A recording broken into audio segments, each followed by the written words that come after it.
오늘은 안 나오셨는데요. 그 쓰러질까봐 사실 겁나.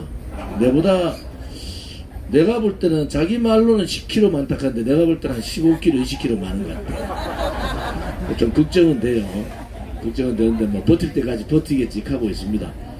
오늘 여러분들이 이주천 교수님 잘 이제 많이 아시겠지만은 아무튼 원광대학교의 교수협의회, 교수 전체 단체 협의회의 회장을 하셨고, 또 대한민국의 역사학에 있어서는 최고의 권위자시고, 그보다 더 중요한 것은 우리 태극기 집회에 와서 눈물을 흘리면서 대한민국의 이 체제가 공산화되면 안 된다.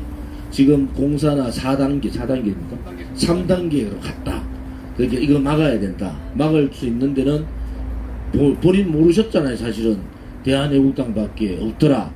이런 고백을 하셔서 많은 외국 국민들을 같이 울렸던 그런 분입니다. 오늘 최강권을 마스터, 문재인이 누군가를 확실하게 길을 쫓겨내서 맡아서 합시다. 큰 박수 환영해 주세요. 네, 감사합니다. 어제 저녁 11시에 제가 아는 지인한테서 전화가 왔어가지고 한 시간 동안 통화를 했는데, 왜 애국당에 갔느냐, 시민단체로 남아야지 왜 정당에 갔느냐, 왜 자한당에 충성을 계속 일을 하지 왜, 그래가지고 한 입시름 좀 했습니다. 그래서 교수가 정당에 들어가면 안 되는 겁니까? 어찌 됩니까? 또 자한당에 영원히 있어야 되는 겁니까? 뭐 그래서 신경이 좀 했었습니다만은, 잠깐만 그건 그렇고, 오늘은 2강입니다. 뭐 제 제목이 이주천의 거꾸로 본 현대사를 해가지고 지금 이 시간부터 이제 우리 나라 역사를 거꾸로 가는 겁니다. 그다음 주사판이 또 이제 60년대 또 뭐 근대화 50년대 해방 이쪽으로 이제 매주나 격주 화요일 날 제가 강의를 할까 합니다. 이 문재인의 운명에 대한 논의는 제가 이미 뉴스타운하고 엄마 방송에 했었습니다. 작년에 해서 엄마 방송에서는 일주일인가 2주일 만에 뭐 9만 회까지 조회가 올라갔던 적이 있었는데, 제가 2011년에 그 원광대학에 있을 때 서점에 가서 이 책을 봤어요. 후보자라고 나왔길래 이걸 살까 말까 하다가 제가 이 문재인을 높이 평가 안 했습니다. 그래서 이 책을 아예 사지도 않고 읽지도 않았는데, 요번에 작년에 제가 문재인의 이 책을 읽고 나서 제가 느낀 게 이겁니다. 그 못된 놈이라도 읽고 국민들에게 이 사람의 문제가 뭔가를 알려줘야 되는데 제가 그걸 못했다는 데서 국민들에게 지식인으로서의 굉장히 죄송스럽다 그런 생각을 했던 겁니다. 그래서 제가 이 책을 한 4번 읽었어요. 읽을 때마다 느끼는 것이 지금 50세 2011년에 해가지고 50부를 새로 찍었어요. 그럼 인쇄가 얼마나 찍었겠어? 인쇄가 얼마나 받았겠습니까? 그리고 얼마나 많은 국민들이 읽었겠습니까? 그런데 읽으면 읽을수록 이분은 안 된다는 저는 생각을 하고 되는데, 청와대에 가 있고 하는 거 보면은 책을 어떻게 읽어야 되는가에 우리가 반성을 하게 됩니다. 그래서 여러분도 잘 알다시피 고영주 변호사가 문재인이 집권하면 뭐가 된다 그랬습니까? 공산화? 사야 된다 그래가지고 명예인데 소송 걸리고 이렇게 했었는데, 일부의 우행 농객을 제외하고는 일반 국민들은 누구도 이런 문제의식에 대해서 접근하지를 못했던 겁니다. 그래서 오늘 우리 불행을 우리가 자초했다 이렇게 생각을 할 수가 있습니다. 그러니 민주주의 국가는 두 가지 기능이 활성화돼야 되는데, 교육과 언론입니다. 그리고 정치가들은 교육과 언론의 기능을 받아가지고 여론 정치하는 게 민주주의거든요. 그렇기 때문에 언론과 교육이 정상화되지 않으면 그 나라는 민주주의를 할 수가 없어요. 지금 그러니까 우리나라는 민주주의를 할 수가 없는 나라가 됐습니다. 그런데 재미난 것은 재작년에 유엔에서 발표한 민주주의 지표에 우리나라가 랭킹 20위로 올라갔습니다. 민주주의 지표. 그럼 미국 가장 민주주의 발달됐다고 우리가 생각하는데, 민주주의 지표는 미국이 21이고 대한민국이 20위였어요. 그게 뭐냐? 이유가 뭐냐? 대통령까지 감히 탄핵시키는 이 언론의 자유라든가 국민의 수준 대단하다 해가지고 미국을 채찍버린 거예요. 그런데 결과는 미국은 계속 제국으로 지금 계속 질주를 하고 있고, 대한민국은 민주화 지수가 미국보다 앞섰는데 나라는 지금 망할 판입니다. 그럼 여러분 한번 생각해 보십시오. 우리가 어렸을 때 태어났을 때 우리의 목적은 엄마야 나 민주주의 하랍니다. 그러고 태어납니까? 아니죠. 민주주의가 좋다 나쁘다는 것은 우리의 학습과 교육을 통해서 있다. 우리는 민주주의 모릅니다. 뭐가 뭔지. 다만 교육과 학습을 통해서 민주주의 하겠다. 그런 현상인데 교육이 얼마나 중요한 것을 말씀을 드리는 것입니다. 제대로 된 민주주의. 우리는 지금 자유민주주의 세력이 짝퉁 가짜 민주주의 세력과 전쟁 상태입니다. 우리는 가짜 민주주의 세력에게 권력을 잃어버렸습니다. 다 잃어버렸습니다. 그래서 하소연할 데가 없어서 결국 우리는 집에 있지 못하고 광장에 나와 있다. 이렇게 생각을 하시면 되는 겁니다. 그러면 이 가짜 민주주의 세력 30년 동안 투쟁해서 일궈낸 겁니다. 문재인과 주사파 1년 2년 만에 깡통해가지고 권력을 장치했냐? 그게 아닙니다. 30년 동안의 피와 땀을 통해서 진지를 구축해가지고 국민을 30년 속인다는 것은 대단한 능력입니다. 여러분 하루 이틀 속이지 30년을 아니 평생을 그 정체를 감추고 속을 수 있는다는 것은 얼마나 교활하고 얼마나 지독하고 얼마나 그 기술이 정치적 책략이 뛰어나다. 이건 우리가 좌익들이지만 인정하지 않을 수가 없습니다. 그렇다고 해서 속이라는 건 아니지만 지금 우리나라 현실이 그렇다는 이야기입니다. 이 책을 보고 문재인의 사주팔자는 아닙니다만은 일어난 양파 껍데기 벗기듯이 오늘 문재인을 좀 빨갛게 봅시다. 나서 확 벗겼습니다. 이 만남, 운명은 노무현을 만난 것이 내 운명이다 이런 겁니다. 노무현으로 하여금 내 인생이 바뀌었고 노무현으로 하여금 나에게 권력 의지가 생겼다 얘기예요. 노무현이 죽음으로써 나는 이명박에 대해서 복수심 생겼다. 뭐 이런 식입니다. 그러니까 엄마 아버지보다 노무현을 만난 것이 이 문재인에게는 굉장히 중요한 것이다 얘기예요. 문재인과는 6살 차이인데 그는 나의 동지고 나의 선배다. 이렇게 이야기를 하고 있습니다. 그래서 1장은 우리가 자서전을 쓴다면 옛날에 뭐 화물철수 작전을 해가지고 엄마 아버지 이름 자해가 나올 텐데 여기는 만남, 노무현의 만남부터 시작된다는 겁니다. 그리고 2장은 인생이고 3장은 이제 그 동행, 노무현과 동행이죠. 그리고 이제 4장은 결론 이렇게 나와 있습니다. 네. 자, 만남을 보면은 노무현 변호사와의 만남에서 운명을 바꿨는데 권력 추구에 대해서 동기를 부여한 게 노무현이다. 문제는 이렇게 이야기합니다. 나는 노무현의 발바닥도 쫓아가지 못한다. 그 진정성이라든가 대중의 앞이라는 구수한 경상도 산하의 그 말솜씨라는 것은 이 말을 못하지 않습니까? 문재인 씨 그죠? 경상도 사투리 좀 어버버 하잖아요. 버벅거리는데 이 대중 앞에서의 어떤 그런 마이크 대고 하는 그런 즉흥적인 연설 노무현을 따라가지 못한다. 이렇게 이야기를 하고 있습니다. 그 1982년 사법연수원에 가가지고 신원죄 문제 걸려가지고 판사로 탈락을 했는데 변호사 개혁을 했지만 그것이 이제 자기 운명을 바꿨다. 오히려 전화위복이 됐다. 이렇게 이야기를 하고 있습니다. 그리고 우리가 87 체제 넥타이 부대를 하는데 87 체제를 그냥 주사파들 했나 누가 했나 하는데 여기 실체가 다 나와 있는데 여기에 노무현과 문재인 두 영웅이 좌익의 영웅입니다. 레프트 히어로가 굉장히 활동한 것이 여기에 소상히 적혀 있습니다. 즉 우리가 일반 국민들이 87 체제라면 넥타이 부대 서울의 중산층이 미들 클래스 중산층이 넥시처럼 넥타이 메고 으쌰으쌰 해가지고 독재정권 물러가라 해가지고 참여해가 뭐가 이룩한 것 같지만 그 내부에는 주사파가 있고 거기에는 노무현이 있고 문재인이 있고 굉장히 5.18 운동권 세력들이 기획하고 작전을 짜고 하는 굉장히 많은 사람들이 있었다 하는 점을 우리가 알아야 되겠습니다. 그리고 이미 87 민중항쟁을 주도하기 전에 노동계라든가 제야운동 쪽에서 지방 곳곳에 다 이걸 조직을 해가지고 노동운동이다 뭐 학생운동 해가지고 조직해가지고 여차하면은 한꺼번에 이렇게 움직일 수 있는 그런 조직을 거의 한 10년 동안에 만들었다 이렇게 볼 수가 있습니다. 자 이제 그 81페이지 보면은 이제 민주화 운동 문제가 나오는데 우리가 알고 있기로 민주화 유공자라는 것은 5.18 유공자로 알고 있지 않습니까? 근데 제가 다시 보니까 민주화 유공자는 5.18 유공자가 있고 또 다른 민주화 유공자가 있습니다. 그러니까 이제 김경수, 두루킹 케이스 해가지고 김경수가 카톡에 보면 민주화 유공자에 나와 있지 않습니까? 그거는 5.18 유공자가 아니고 다른 유공자입니다.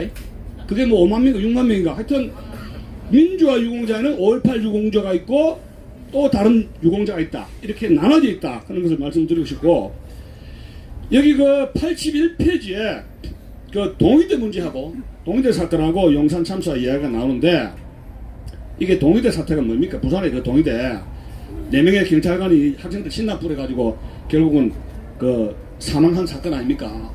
그런데 이제 이 변호사, 문재인 변호사가 거기 변호도 하고 그래 했잖아요. 그랬는데 재미난 게 81페이지 보면은 어떤 말을 하고 있냐면은, 학생들이 신납 부려가지고 엄연히 경찰이 죽었는데, 그리고 언론이 그걸 사실대로 부각을 시켰는데 이런 이야기를 하고 있습니다. 학생과 경찰 모두가 시대의 피해자다. 물론 문학자라면 학자라면 이런 말 할 수가 있어요. 그렇죠? 학자라면, 문인이라면, 글재이라면 시대의 죄인이다. 에?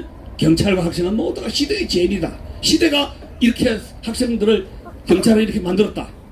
이거는 문인이라든가 소설가가 할 이야기지, 그 사실을 직시할, 사실을 심리해가지고 변론을 할 변호사가 할 말입니까? 전혀 아니죠. 근데 자기가 변호한 사람들이 이렇게 웅뚱거리고 있어요. 그럼 누가 범인이고 누가 피의자예요? 변호사가 이럴 때 이런 국리를 하는 게 많이 있어요. 시대, 학생과 경찰 모두가 시대의 피해자다. 그 다음에 용산 참사 여러분 알다시피 그 새총이라든가 샤파이프를 해가지고 화염병 해가지고 엄청나게 그걸 격렬하게 저항했지 않습니까? 비디오 보셨을 겁니다. 그런데 이런 말 합니다. 용산 참사도 경찰이 진압을 서두르다가 참사를 당했다. 경찰한테 뒤집으셔. 자기가 변호한 사람은 무조건 이게 천사입니다. 그 다음에 이제 다른 쪽에 공권력 있는 사람들, 이거는 완전히 죄인이든지 어쨌든 구실로 해가지고 이 갖다 붙인단 말이에요. 그런 것이 아주 능수능란하게 양심의 가책도 없이 그렇게 이야기를 하고 있는 것이 노무현 씨의 그 하나의 특징이에요. 자, 그래서 노무현 후보가 어쨌든 부산 선거 대책, 노무현 대선 후보가 있을 때 이제 부산에 선거 대책 본부장을 했고, 두 번째로 넘어갑시다. 인생을 본대요. 인생. 이북에 아마 문시 집성청, 우리나라 남쪽 대한민국의 그 문시들 충신들이 많습니까? 대한민국 골탕 먹이는 문시들이 많습니까? 어때 보세요. 문시라 하면은 90%가 문제가 많죠. 신부로부터 해가지고. 네. 근데 함흥 저쪽에 문시 집성촌을 이루면서 부모님과 친척들이 행복하게 살았는데 전쟁으로 끝이 났다고 이렇게 이야기하는 것이 106페이지입니다. 근데 이제 북한의 이제 아버지가 흥남시청에 공무원 시험회가 농업계장을 했다 그래요. 그 당시에 나이가 30세입니다. 여기서 주목을 할 것이, 아버지는 절대 공산당원이 아니었다. 지금 여러분들 알다시피 일제시대 때도 그렇지만 40년대 50년대에 농민부라든가 농업계장이면 노란자리예요, 흰자리예요? 노란자리죠. 50년 이승만 박사 시절 농민부 장관 완장차고 굉장히 돈을 많은 예산을 주물럭거리지 않습니까? 북한도 마찬가지입니다. 왜냐하면 농업국가이기 때문에.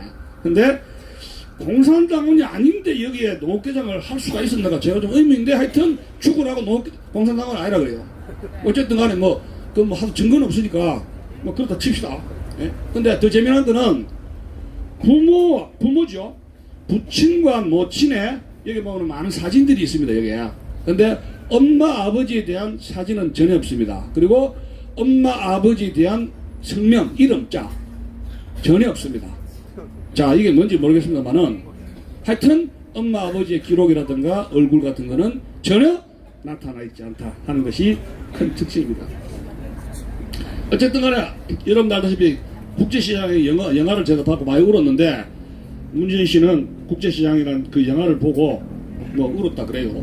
어쨌든 그거는 근데 여기에 그 유명한 그 흥남 철수 작전이 나오지 않습니까? 그래서 흥남 철수 작전이 나오는데, 그 당시에 이 46년 2월부터 북조선 인민임시위원회가 있었고, 그게 위원장으로 해가지고 이제 그 스탈린이 김일성을 갖다가 위원장으로 해가지고 토지 개혁을 하게 됐는데, 거기에 무상몰수, 무상분배를 통해가지고 이것이 하나의 건국 아닌 건국, 북조선의 건국이 이미 간판을 따른 것은 여러분들 잘 아실 겁니다. 그래서 이제 기독교 지주 계급, 반공기 세력을 압박을 해가지고 다 몰아내고 재산을 탈취하게 되는데, 재미난 게 이겁니다. 농업개작인데 여기 글을 보면은 이 먹는 데는 부족한 게 없었던가 봐요. 농업개작 하니까. 어쨌든 간에 너 빼들든지 어든지 하든지 이거 저 공무원이니까 꽤나 이게 저 부티가 있단 말이에요. 그러면 이 농업개작이면 완장찬 인민위원 완장을 찾는데 무엇 때문에 흥남철수에 여기 가세를 했느냐, 이제 이런 의문이 들어요. 그 제가 이제 여러 가지로 이제 머리를 써봤는데, 그 당시에 탈출한 세력들이 기독교인, 반공 세력, 지주 계급, 그 다음에 원하든 원치 않았던 사상이 공산당이지만 50년 12월 초에 트루만 대통령이 중공이 내려오니까 원폭을 할 수가 있다, 그걸 공포를 합니다. 그래서 이북에서는 원자 폭탄을 맞으면 이거 작살나지 않습니까? 그 공포가 파급이 됩니다. 김일성이가 맨 처음에 원자 폭탄을 우리도 만들어야겠다 한 것이 바로 이때입니다. 아주 기원이 오래되죠. 우리도 원자 폭탄 있어야 되겠다. 그리고 이제 유엔기, 그 당시에 색색이라 그러는데, 유엔기가 폭격을 하는데 이 폭격으로 견딜 수가 없어요. 이 엄청난 유엔군의 폭격이 있어서 공산당원이든 아니든 피난 가야 됩니다. 폭격에 맞아 죽기 때문에. 그래서 살기 위해서, 제가 이 책을 보고 자유가 그리워서, 배가 고파서, 그거 외에 내가 무조건 살기 위해서 왔다는 그런 사람들이 있다는 것을 제가 발견했습니다. 그리고 여러분 알다시피 월남이 세 가지로 망했거든요. 간첩, 둘째 땅굴, 셋째 미군 쫓아내고 민족 공조, 이 세 개로 망했습니다. 그래서 제가 지금 구치 땅굴에 가봤지만은, 구치 땅굴 밑에 북한 월명에서 내려와가지고 공산당원들이 내려와가지고 거기에 베트콩을 만들고 그 기지를 만들고 이렇게 하면서 결국 이제 그 간첩들이 주동이 돼가지고 베트콩의 소대장 하면서 병력을 동원해서 결국 이게 나라를 공산화시킨 게 간첩들이거든요. 이 북한에서 월명에서 내려온 간첩들이에요. 그러면 이게 지금 남의 나라 이야기냐, 남의 나라, 이게 남의 나라 이야기다. 예? 큰일 났습니다. 근데 황장엽 씨가 종북 세력들이 그 당시 5만이라 그랬지 않습니까? 지금 몇 만입니까? 5만? 꼬박이 11 뭡니까? 50만? 100만? 자, 이거 참 큰일이죠. 근데 어쨌든 간에 북한 여기서 이 재미난 게 재미나도 보면 어이가 없는 거죠. 북한 체제라고 이야기하고 있어요. 북한 체제. 북한 체제가 어떤 체제에 대해서 규정이 안 돼 있어요. 막연하게 북한 체제라 그럽니다. 그래서 피난민에 대해서, 남쪽에 이제 피난민에 대한 내려온 사람에 대한 이야기가 있는데, 지주 계급이 내려와가지고 그 기본 돈이 있기 때문에, 시드머니가 있기 때문에 여기저기 장사해가 성공해가는 데 대해서 이 노무현 문재인 집안은 굉장히 부럽다는 것이 글에 나오게 됩니다. 근데 여기에 피난민에 대한 정의가 나오게 됩니다. 이렇게 이야기하고 있어요. 전쟁 전에 북한 체제가 싫어서 내려온 사람들. 자, 북한 체제가 싫어서 내려왔는데, 북한 체제가 뭐가 싫다는 겁니까? 밥을 안 줘서 그렇다 그래요? 자유가 없어서 그래요? 어쨌든 두 가지 다죠. 근데 북한 체제가 싫다고만 이야기하고 있습니다. 그러니까 북한 체제에 대한 모든 규정을 이 책은 회피하고 있습니다. 북한 체제가 어떤 체제냐, 독재자, 민주냐, 어떤 체제는 일체 성격 규정을 안 하고 회피한다. 경희대 법대를 재수해가지고 7.3 확보가 됐는데, 제가 이 문재인에 대해서 관심을 갖게 된 이유는, 제가 부산고등학교 나왔지 않습니까? 바로 그때. 그 사람은 경남고등학교에 졸업했었잖아요. 그리고 저도 재수해가 고려대학 사학과를 갖고, 이 문재인 씨도 뭐 사학과 가고 싶다, 역사 관심이 많았다, 어쩌고저쩌고 이야기를 하고 있어요. 그런데 재수해가 이제 경희대 법대를 갔는데, 저와 나이도 비슷하고 유신체제에서 빠따도 맞았고, 그런 세대에 똑같이 그 시절 부산에서 자랐는데 어떻게 저하고 생각이 이렇게 다를 수가 있느냐 이게요. 이렇게. 그래서 이것이 결국은 부모 환경의 문제냐, DNA 문제냐, 교육의 문제냐, 이게 뭐냐에 대해서 제가 굉장히 많은 고민을 하게 됩니다. 이게 뭐냐 도대체. 물과 기름과 대학 안 되는 인간관계인데, 어쨌든 경희대 법대 가가지고 이제 대모를 하면서 서적을 읽어가지고 처음에 딱 접해가지고 쇼크 받은 게 한양대 교수였던 그 이영희 교수의 그 전환시대의 논리를 읽어가지고 이 문화대혁명, 중국의 그 머득동의 문화대혁명을 찬양하고 그 미화하는 거 보고 이제 이영희가 쓴 베트남 전쟁의 미국 패배에 환희를 느꼈다. 이제 그렇게 해가지고 이제 이영희의 그 반미주의에 찬동을 하게 되는데 제가 그 4년 동안 그 아스펜이라는 독서 서클을 운영을 한 적이 있었는데 그때 제가 이에치카의 What is History 역사는 무엇인가를 책을 읽었고 일제로 한 권씩 읽으니까 그 다음에 그 이영희 교수의 전환시대의 논리를 읽었어요. 그때 유행하는 책이었으니까 그런데 이렇게 볼 수도 있구나 해가지고 이제 좀 이렇게 다르게 볼 수도 있구나 했지만 그 뒤에 지나가면 또 이런 것이 또 묻어지고 잊어버리지 않습니까? 그래서 같은 책을 읽었는데 노무현 씨가 전환시대의 논리를 읽고 운동권 사회에 빠져들었다 이렇게 이제 약간 좀 구라 비슷하게 이런 말을 하고 있어요. 근데 그건 제가 알 것 같은데 제가 그 노무현 이야기를 좀 하게 되면 한 7, 8년 전입니다. 부산에 우연히 가가지고 거기 종합제 그분이 이제 강연하는데 거기 갔던 적이 있었는데 그 경찰인데 최초로 노무현 씨를 구속한 그 경찰을 만났어요. 그래가지고 그 사람이 이제 노무현 씨 구속시키려 했는데 그 집에 갔는데 책장에 쫙 깔려있는 게 자경 서적이더랍니다. 그래서 자기 깜짝 놀랐답니다. 나는 노무현이가 민주화 인사로 알았는데 책을 보니까 마르크스 레닌 해가지고 막 붉은 책들이 쫙 깔려있다는 얘기예요. 야 이거 내가 생각한 노무현이 아니구나. 그런 이야기 했었는데 자오간 이 노무현과 문재인은 누가 운동권 사고로 의식화 시켰는가 이건 좀 더 연구를 해봐야 되는 수수께끼가 아닌가 그런 생각을 하게 됩니다. 자 그래서 이 베트남 문제가 들어갑니다. 베트남은 독재와 민주로 이분법으로 나누고 그다음 이제 그 호지맨 존경한다고 이야기했죠. 문재인이 존경하는 인물로 해가지고 외국 사람은 뭐 호지맨 그 다음에 한국에는 그 청와대 뭐 북글시선 처음입니까 뭡니까 소주 그 신용복이 그래가 난리가 났지 않습니까? 그런데 이 하노이 방문해가지고 이제 호지민을 존경한다 해가지고 그런 말 했는데 인류의 위대한 인물이다. 근데 이제 그 신문에 나기로는 호지민에 대한 역사적 평가는 승리했지만 나라를 빈곤으로 이끈 공산주의자입니까? 민족주의자면서 공산주의자예요. 그러니까 호지민을 존경하라 마라 이게 아니고 어떤 인물에 대해서 밸런스, 균형적인 자기가 평가를 해줘야 됩니다. 근데 왜 이제 이분이 왜 이제 자폐나으로 이렇게 빠지게 되느냐? 거의 한 달, 두 달, 4월 중간고사 치면은 데모를 하기 때문에 수업을 안 하지 않습니까? 70년대 그랬어요. 저도 그랬어요. 중간고사 칠 때는 대학이 문을 닫기 때문에 수업을 할 수가 없습니다. 그러면 공부를 어떻게 하느냐? 혼자 이제 책을 읽을 수밖에 없는데 운동권들은 자기들끼리 좋아하는 책들만 읽으면서 이제 점점 자기들끼리 의식화 하는 것이죠. 그래서 이제 자폐망 시각을 버리지 못하게 되는데 문재인은 75년에 구속돼 가지고 제적이 됩니다. 학내 문제로 들어가고 또 이제 밖에 이제 유신체제 반대하고 해서 80년에 복직이 됐어요. 복직이 됐는데 학교에서 뭐 장학까지 줬답니다. 마지막에는. 그래가지고 하루 수업에 1시간 참여했는데 학점을 줬답니다. 그 대학이 그렇게 엉터리예요? 예? 운동권이 그렇게 겁이 나요? 수업을 제대로 해야 될 거 아니야. 1시간 해가지고 강의 주고 장학금까지 주고 여러분 80년대 대학이 그런 모셨습니다. 그러니까 나라가 이게 이게 개판된 거예요. 공부도 안 하는 학생들이 커가지고 권력을 잡고 하면 뭐 되겠습니까? 역사를 합니까? 경제학을 합니까? 이 문재인의 운명을 보면 역사를 정식 역사학자들에게 배운 기록이 없습니다.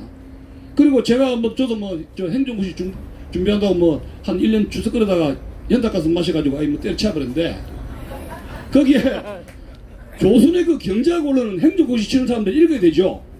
그리고 사시 치면은 역사, 한국사든지 세계사든지 뭘 알아야 됩니다. 사시 1차 시험 보려면. 근데 문재인의 운명을 보면 대학 교수, 경희대학이라면 여러분 서양사를 가르친 김승식 교수가 있어요. 고대에서 가신 분인데. 그리고 경제학 원론이면 조선 있잖아요. 조선. 강의를 안 들어도 그 책은 읽어야 돼요. 근데 이 기록에는 경제학 역사학에 대해서 거의 깡통입니다. 공부를 하나도 안 씁니다. 절에 가서 사시 그만 파는 겁니다. 사시만. 그래 우리나라 여러분 나라 망친 게 판사 검사가 망쳤다 그러잖아요. 왜 나라 망칩니까? 다른 학문은 전혀 몰라요. 사실만 판단할 사실 그거만 법조만 노무현도 그랬잖아요. 법은 법쟁이들 이 법쟁이들이 나라를 망치고 있는 게 대표적인 게 문제입니다. 법쟁이라 볼 수 있죠. 왜? 인문사회학인 지식이 없잖아요. 그 다음에 자편행동 운동을 서적을 읽어가지고 그것이 진짜라 하니까 뭐 9월 상해 임시정부가 1919년에 무슨 이것이 건국이다 뭐다 해가지고 그래서 역사학자들이 최근에 하도 어이가 없으니까 이번에 아이라고 했지 않습니까? 알죠? 그거 엉터리라고. 그러니까 아무 소리도 못 하는 거예요. 교육이 얼마나 무슨. 자, 그래서 이분이 이제 그 인권 변호사를 굉장히 광을 내는데, 예? 노동문제 전담 변호사를 하고, 그리고 또 정성상 단식 농성한 스님을 설득해서 실패했던 이야기며, 페이지 165페이지 보면은 5.18 광주 문제가 나옵니다. 이 5.18 문제 해결해야 됩니다. 이거 아닙니까? 근데, 여러분, 4천 몇 명의 5.18, 제가 작년 10월 말에 5.18 거기 갔다 왔어요. 마을동 묘지에. 갔는데, 그 지하실 가운데 가면 4천 몇 명이 새카맣게 판 명패 알죠? 그게 있습니다. 거기에는 문재인 이해찬 해가지고 사람 쭉 나오는 거 알죠? 근데 문재인, 저는 청와대에 있는 문재인이라고 봅니다. 왜냐면 5월 15일부터 5월 18일 그 사이에 이 시청함 서울역광장에서 경찰들하고 왔다 갔다 하면서 신경이하고 한 기록이 나와 있어요. 그래서 경찰들하고 그 옆에 누가 무슨 탱크 갈아가지고 버스가 운전해가 갈아가지고 해가지고 체포당하고 한 게 나와 있는데 대통령이라면 자기가 여기에 유공자 문제 자기인지 아닌지 밝혀야 됩니다. 왜 안 밝힙니까? 비겁하게. 예? 밝혀야 돼요. 자, 165페이지 이런 말 합니다. 군 복무를 좀 더 늦게 했으면 군에 동원되었을 것이다. 이게 이제 공수부대 있지 않습니까? 예? 공수부대 이 사람이. 근데 군에 동원되고 5.18의 군의 진압이 역사를 거슬린 행동이었다 이렇게 합니다. 자, 그러면 서울역에서도 5월 15일 날 난리가 나가지고 심재철이가 유시민하고 같이 해가지고 회군 어쩌고 해가지고 사상자를 막았는데 그러면 5.18 해가지고 그럼 이 사람들이 폭동화 되는 걸 갖다가 군인이 강화해가지고 청 다 들어주면 나라가 어찌 됩니까? 어째 했으면 좋아요. 예? 그래서 결국은 이제 그 유시민의 심재철에 서울역에서 이 회군 있지 않습니까? 서울역 회군. 그것을 굉장히 부정적으로 판단을 하고 있습니다. 서울역은 심재철의 서울역 회군의 부정적 입장인데 177페이지에 이런 말을 하고 있습니다. 참으로 험한 일이었다. 학생들 더 밀어붙여야 되는데 돌아가서 사상자가 없게 한 것이 예? 심재철은 제가 들으니까 자기도 이게 잘했다고 생각한다고 해요. 왜? 서울에서의 5.18 유혈 폭동을 막았다는 이야기, 유혈 사태를 자랑스럽게 하는데 문재인은 이런 이야기입니다. 나는 서울 지역 대학생들의 순간 배신이 5.17 광주 항쟁에서 광주 시민들로 하여금 큰 희생을 치르게 했다고 생각한다. 서울에서 회군했기 때문에 광주에서 유혈 사태가 터졌다. 그 책임 있는 변호사 이야기입니까? 예? 5월 10일 서울역 광장의 비극에 전경 한 명이 사망하고 누가 버스를 갖다가 타고 해가지고 탈취해가지고 운전하고 이래가지고 전경 4명이 중상을 입었지 않습니까? 그런데 재미난 거는 언론이 그때 그 사고의 학생 시의 가격성, 폭력성, 강력성을 가장 보여주고 사례로 이용을 돼가 언론이 너무나 이걸 또 보도를 해가지고 언론에 또 탓을 돌립니다. 실제로 여러분 저 학생들이 그때 가격했잖아요. 어쨌든 간에 그걸 언론이 보도를 했는데 언론이 무슨 그렇게 학생 시의 가격성, 폭력성을 극렬하게 보여줬다고 그렇게 이야기를 하고 있고 또 181페이지에 5.18은 민간인 학살이라고 인식을 하고 있습니다. 학살이라는 게 뭡니까? 시민들이 이렇게 합니다. 무장이 해제되고 총기를 들지 않고 저항 의지가 없는 사람들을 그냥 갈겨버리는 게 그게 학살의 마사크르. 근데 5.18은 분명히 무장한 시위대, 예? 무장한 시위대가 총을 하고 있잖아요. M1 칼빈. 무장한 시위대와 진압군이 총격전이죠.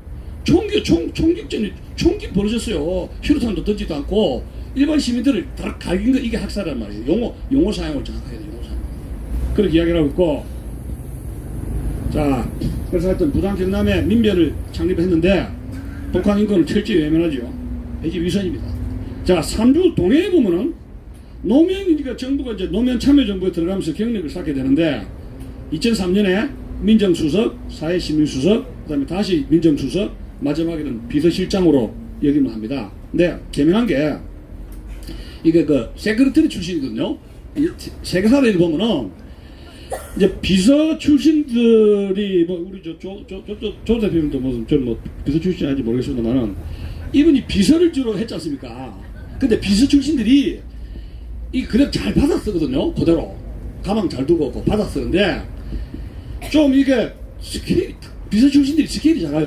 죄송합니다. 아니 근데 그렇다는 게 아닙니다. 조 대표님 그렇다는 게 아니고 문재인 씨를 볼 때 비서 출신으로 이렇게 하면은 문재인 밑에서 비서를 하면은 자연히 받아쓰기 식으로 해가지고 비서 이 가방무치 식으로 됐단 말이에요. 그래서 통이 크지 못해 대체적으로. 이게 참 비서 출신 정치인들이 그걸 경각심을 해야 돼. 크게 이걸 크게 봐야 되는데 비서 출신들이 다 그래가지고 그레이트 폴리티션 위대한 정치가로 메이킹한 사람들은 링컨도 비서 출신 아니지 않습니까? 그래 그런 게 좀 있어요. 예, 그 이제 자기 스타일을 뭐 버리는데 그래서 이제 문재인 씨는 정치를 지금 깽판 시키는데 그 이유 중에 하나가 사물을 크게 보지 못하는 비서 출신이었다는 거야. 자기 입으로 그랬어요. 이 책에서는 자기는 정치가 체질이 안 어울린다. 그럼 여기 정치 말라고 합니까? 왜 나라를 깽판 시키게 만듭니까? 정치가 자기 질이 아니면 하지 말지. 예? 실제로 그렇지 않습니까? 정치 체질이 아니에요. 예? 그래서 솔직한 면이 있습니다. 이 책 보면은 뭐냐? 외교, 안보, 국방, 경제 분야 자기가 거기서 깡통이다 하는 걸 솔직하게 인정하고 있습니다.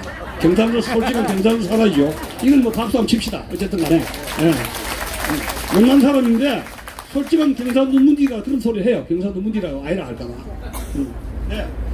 그러면 공부를 해야 될 거 아닙니까? 부족한데 이거를 극복하기 자기가 외교, 안보, 국방, 경제 문제에서 더 노력해야 되겠다. 그 말은 안 하고 있습니다. 그 말 안 하고 있어요. 그래서 우리나라의 지금 법 쪽에 법을 전공을 한 사람들이 검사, 판사, 변호사 제가 이렇게 보면은 뭐 누구라고 지적할 수는 없고 굉장히 그만해요. 법을 하면 이거 저 보통 사람보다 위에 있다고 이런 생각을 해요. 접근하기가 어려워요. 그리고 뭡니까? 역사라든가 경제라든가 이런 거 공부를 알라고 하질 않아요. 알라고 하질 않아요. 알라고. 이 문재인 씨의 비극이 바로 그런 겁니다. 법으로 해가지고 인권 변호사로 해가지고 권력을 잡으니까 내가 국방, 안보, 외교, 역사 이건 몰라도 되지 이런 교만이 오늘의 저런 대한민국의 장영화를 낳았다. 저는 그래 봅니다. 여러분 그 링컨 대통령이 왜 위대하냐면은 이 사람이 국민학교 있지 않습니까? 근데 이분이 기본적으로 통치의 철학은 성경에 있습니다.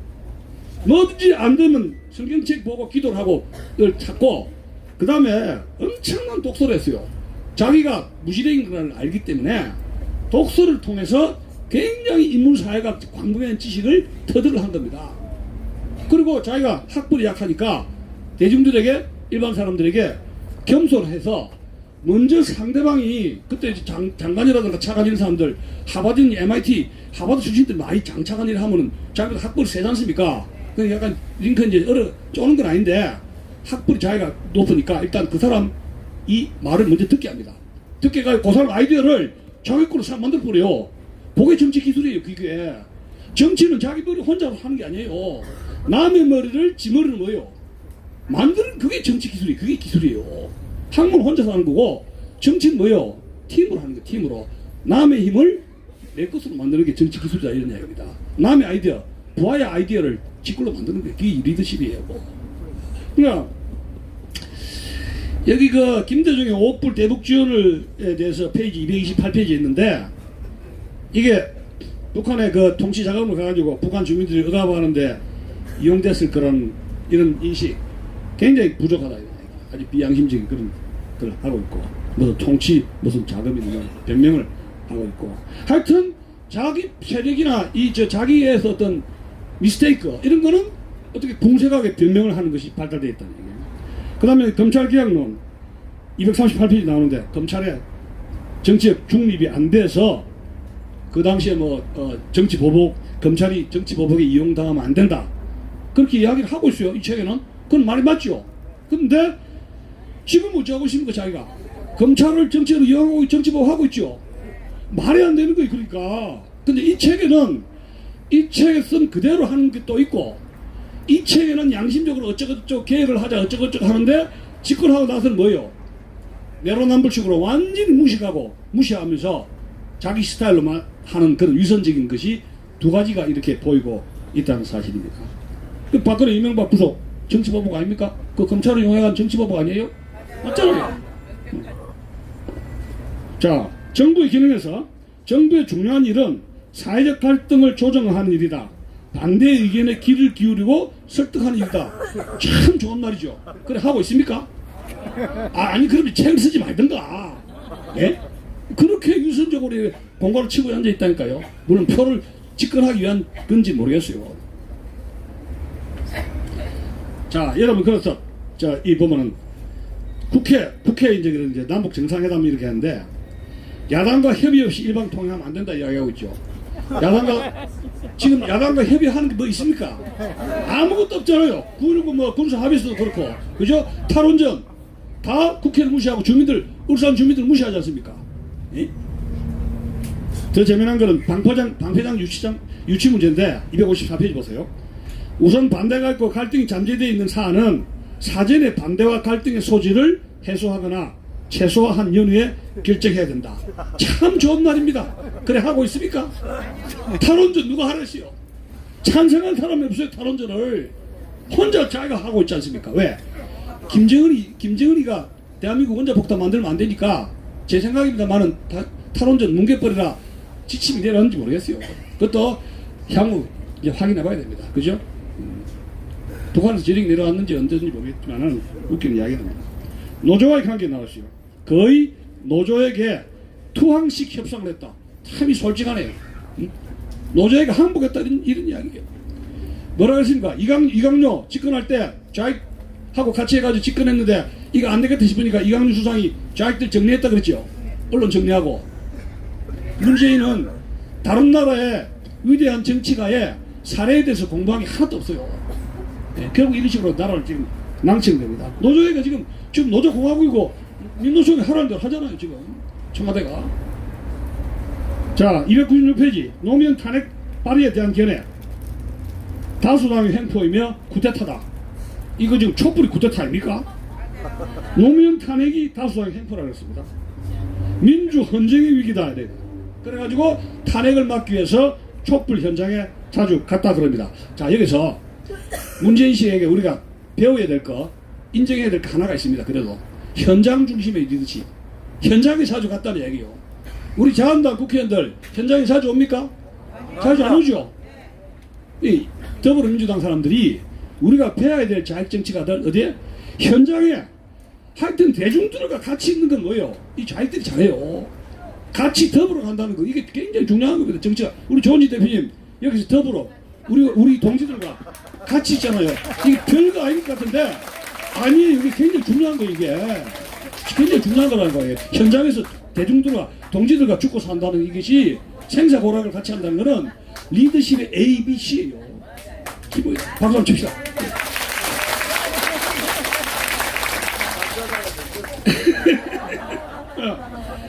지금 제일 웃기는 게 헌법에 대한 정의가 나옵니다. 헌법.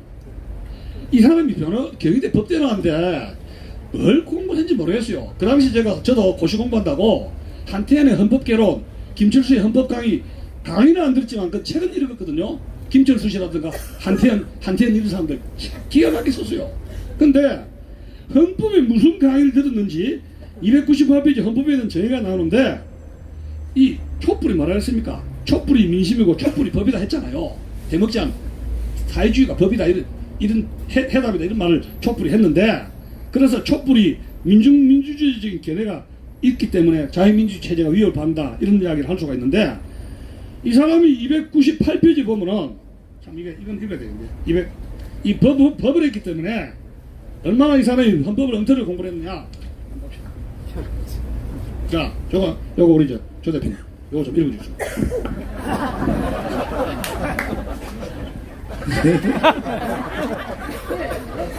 헌법이란 게 무엇인가? 저 멀리 높은 곳에 있는 게 아니지 않는가? 국민들이 가지고 있는 민주주의에 대한 가장 보편적이고 소박한 소망, 그것을 상징적으로 표상화한 것이 헌법이다. 결국은 헌법에 대한 해석도 일반 국민들의 민주주의 의식과 법의식에서 출발해야 한다. 그것이 헌법에 반영돼야 한다. 그렇다면 거리로 나선 이 많은 시민들의 탄핵 반대 촛불 시위로서 이미 탄핵 재판이 가야 할 방향을 보여준 것 아닌가. 그러니까 이게 민주주의 개념이죠. 민주주의 법이라는 개념이에요. 민주주의 탄핵하지 말라는 하지 말아야 된다는 이야기입니다. 촛불이 박근혜 대통령 탄핵하라 하면은 헌재가 탄핵하라 이야기예요. 말이 됩니까? 말이 되냐고요? 예? 이게 저 헌법안 그 개정된 법대의 수준입니까? 뭐예요 이게? 예? 교육을 어떻게 받았는가? 자, 어쨌든 간에 탄핵에 노무현 탄핵 역풍을 당해가지고 여러 당이 압승을 했는데 여러분 잘 알다시피 299석 중에 152석이 있었지 않습니까? 그리고 이제 헌재가 기각한 것이 거기에 나와 있죠. 찬성이 3명이고 반대가 6명 해가지고 이제 노무현 탄핵이 기각됐고, 재미난 게 헌법재판관이 정치인들이 임명한 제도가 굉장히 위험하다. 헌법재판관에 대한 정치적 임명은 위험하다 했는데 지금 노무현 씨가 헌법재판관 임명을 어떻게 하고 있습니까? 우리 법인가 뭔가 자편행된 인사들 다 임명하고 있죠. 그건 정치적 임명 아닙니까? 남의 이야기만 그렇게 하고 있어요. 남의 이야기만. 이분이 뭐 어떻게 보니? 네, 그러니까 자기의 어떤 결점은 전혀 생각 안 하고 어떻게 자기를 객관화시키는데 치명적인 성격적인 결함이 있는 거예요. 자기를 객관화시킨다는 거. 이 정치가 이거 자기를 객관화시켜야 되지 않습니까? 그죠? 치명적인 문제를 안고 있다. 자, 그래서 시민사회 수석이 임명돼 가지고 그 이제 또 탄핵 과정에서 촛불 세력에게 도움을 받았다고 이렇게 이야기를 하고 있으면 페이지 304페이지 보면은 복지국가론에 나오죠. 뭐 노무현 씨도 복지국가주의 아닙니까? 근데 복지국가론인데 304페이지에 복지국가에 대한 개념이 나옵니다. 복지국가로 나아가면서도 정부가 지나치게 비대화하지 않는 길은 정부가 해왔던 기능을 민간에게 넘겨주는 것이다. 이야, 이 기가 막히게 이래 하고 있어요. 아니, 다단계 공사나 위기에 빠져가지고 지금 카어를 물컵 던져가지고 아작을 내고 현대자동차 노조들이 막 깽판 부리고 있죠. 그 다음에 또 삼성 노조 탄압했다가 계속 방송시키고 이 대기업 잡지 논의에서 환장하고 있는데 정부가 지금 대기업을 잡들이 하려고 지금 발악을 하고 있지 않습니까? 근데 여기서 이렇게 하고 있습니다. 정부의 기능을 민간에게 넘겨주겠다. 정부가 지나치게 비대하면 안 된다. 정부가 국민들을 행복하게 해주겠다 해가 권력을 잡은 사람인데 이렇게 딴소리 하고 있는 거예요. 이게 위선 아닙니까? 자, 그래서 요 제일 미스테리가 북한 이모와의 상봉입니다. 금강산에서. 근데 이 세대 이야기는 이때가 54살인가 5살인데 수속으로 나이를 뭐 70 몇 살인가 뭐 쏘겠단가 하여튼 나이를 올려가지고 금강산에 갔다 그래요. 그런데 나이가 근데 그 재미난 저 책에 나옵니다만은 북한 그 만든 이모를 만났습니다. 만났는데 주고받는 이런 이야기가 별로 있진 않아요. 북한 이야기에 대해서 전무한데 이모는 놈이 문재인이가 청와대에 있는 줄 알았다고요. 근데 제가 의문이 북한에서 이 피라미드로 내려와가지고 고위직이라든가 이런 공무원이라든가 이런 권력이 대통령이라든가 비서 이래 되면요 북한 쪽에서 왜냐하면 북한이 이런 거 저런 거 해가지고 북한에서는 이국 출신들 그 다음에 이제 섬 사람들 그 다음 특정 지역 이 반정부 운동하는 특정 지역 이런 데를 이 대남 공작이 심하게 들어갑니다. 이게 나중에 이제 뚜껑을 열어봐야 되는데 그러면 북한의 이모하고 이모부가 평양에 살았는지 함흥에 살았는지 거기서 무슨 고위직 공산당원의 무슨 요직인지 그 친척들 이거 알 수가 없어요. 그 이모 이름도 안 나와 있고 이모도 이제 주걱턱을 해가지고 주걱턱이 있는데 아주 저 문재인하고 비슷해요. 주걱턱에 척이 빠져가지고. 그러면 북한 이 지금 제가 노무현과 김대중은 북한에 연구가 없습니다. 연구가 없어요. 근데 북한에 연구가 있는 성직자들, 기업인들, 정치관들, 북한에서 만약에 누가 오면은 안기부라든가 어디 신고하지 않으면 무슨 죄가 걸립니까? 옛날에 불고지제 알죠? 불고지제. 북한에서 누가 오면은 누가 뭐 편지라든가 오면 반드시 옛날에는 안기부에 신고를 해야 됩니다. 그것을 70년대 80년대 그걸 안 하면 불고지제를 해가지고 처벌을 받아요. 바로 신고를 해야 되는데 처음에 이모가 왔네 뭐 일하다가 보면 신고 안 하게 되면 뭐예요? 이거 잘못 물리면 어찌 됩니까? 골치 아프지는 거예요. 지금은 그거 뭐 지금 뭐 국정이라 기무사다 해가지고 뭐 간첩 잡는 기능이 완전히 무너졌으니까 그거야. 지금은 뭐 아무것도 아닌데 60, 70년대는 굉장히 심각한 문제입니다. 네. 어쨌든 통일되면은 모든 것은 다 드러나게 됩니다. 네. 지금 하늘 아래 가릴 수 없는 겁니다. 비밀이었어요. 네. 문재인의 참여정부의 인사 시스템 아주 자화자찬하고 있습니다. 인사 시스템.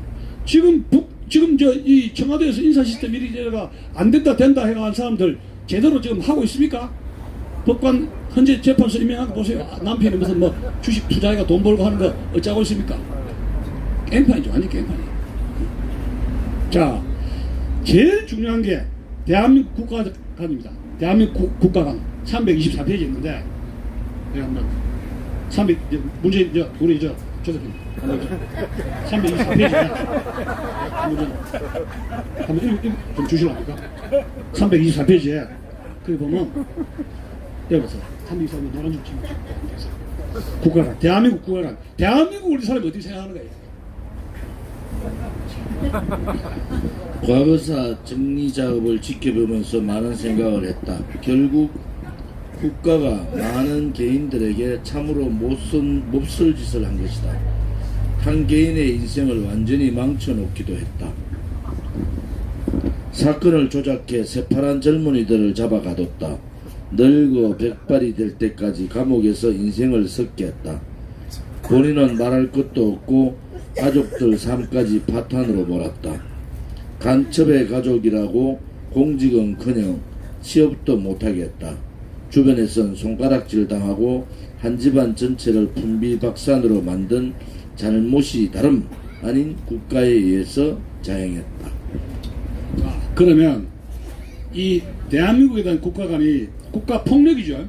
대한민국이라는 나라는 국가폭력을 굉장히 많이 휘둘른 나라에 대한 이미지입니다. 국가폭력의 이미지입니다. 그러면 여러분 한번 생각해 보십시오. 이것이 우리나라가 이거 무슨 저 하와이에요. 무슨 뉴질랜드, 호주 저쪽에 보면 지상천국 유토피아식으로 예? 북한에 저는 북한 공산 집단하고 대결 구도가 아니고 뉴질랜드라든가 미국이라든가 이런 태평천국 시대라면은 국가 이 공권적인 문제가 생길 수 있죠. 근데 우리나라는 70년 동안에 누가 남쪽에서는 남노당, 예? 공산당원들, 종북들, 주사파 자익들 해서 북한에서 내려온 간첩들 해서 그 치열하게 70년 동안에 체제 전쟁을 했지 않습니까? 지금 핵이라든가 미사일이라든가 하루도 우리 한국이 북한으로부터 위협해서 조용한 때가 있었습니까? 이 분단 상황이 현실이에요. 예? 근데 이 분단 현실을 눈을 감고 마치 남쪽이 무슨 뉴질랜드라든가 이런 뭐 유토피아에서 해서 에스키모식으로 한 것처럼 이렇게 한가롭게 이야기를 하고 있어요. 국가폭력이라는 것이. 그러면 북한 체제는 뭐냐? 답이 없습니다. 북한에서는 아무 말도 안 하고 이 사람이 안 하고 있어. 이 사람이 기가 막힌 이야기죠. 그다음 이제 이 문재인 씨가 하지 못한 게 노무현 정부 시절 못한 게 아쉽다는 게 뭐냐면 국가보안법 폐지 못한 거 하고 공수처 하지 못한 거. 국가보안법을 폐지하는 거는 뭐 단적으로 말해 이런 겁니다. 분단 국가에서 국가보안법이라는 것이 헌법하고 다른 게 간첩이 간첩질을 하기 전에 잡는 거 아닙니까? 그죠? 근데 헌법은 간첩질을 해가지고 무슨 폭동 일으키나 증거가 있을 때 잡는 게 헌법이란 말이에요. 근데 이 사람이 어떤 의도를 가지고 정보를 빼내거나 누가 요인들을 테러하고 암살을 하기 전에 잡아내는 게 국가보안법이란 말이에요. 미리 사연에 예방하는 게. 그러면 이 국가보안법이 없으면 헌법으로 대체하자면 간첩을 잡지 말라는 거 아닙니까? 지금 간첩은 못 잡고 있지 않습니까? 예? 그 말이 되냐고, 이 분단 국가에서. 그럼 북한에 갖다 바치자면 말밖에 안 된다, 이야기예요. 또 공수처 얘기도 나오고 있죠. 그것도 못해서 아쉽다는 거. 그래서 정권 안보와 이데올로기 통제의 수단으로 악용했다. 국가보안법이. 그렇게 이야기를 하고 있고. 그럼 뭐 방직 기능이 지금 약화된 거는 말할 수도 없죠.